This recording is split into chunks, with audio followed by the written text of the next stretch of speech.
Bangladesh cricket supporter গ্রুপের পক্ষ থেকে সুপ্রিম কোর্টের এক আইনজীবী বিসিবি বরাবর যে আইনি নোটিশ পাঠিয়েছে তাতে করে বেকায়দায় পড়েছে বিসিবি বস পাপন ও প্রধান নির্বাচক মিনহাজুল আবেদীন নান্ন।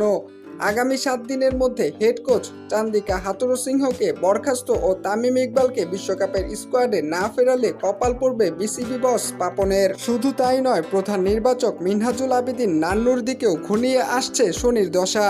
তামিম ইকবাল ইস্যুতে এবার খেপেছে পুরো বাংলাদেশ। সবার মুখে একটাই দাবি, নান্নু পাপন হাটাও, ক্রিকেট বাঁচাও। দর্শক, বিভিন্ন সংবাদ মাধ্যমের সূত্র থেকে জানা গেছে এই আইনি নোটিশ পাওয়ার পর বেশ চাপে আছে বিসিবি।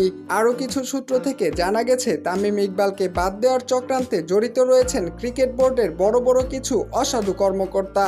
তাদের বিরুদ্ধে দ্রুত অ্যাকশন নিতে বলা হয়েছে এই নোটিশে। হেড কোচ চান্দিকা হাথুরুসিংহে দৃঢ়ভাবে জড়িত রয়েছেন এই চক্রান্তে। তাই তো এবার নিজেদের ভুল শুধরে নিয়ে তামিম ইকবালকে দলে ফেরানোর পরিকল্পনায় ব্যস্ত টিম সিলেক্টর প্যানেল।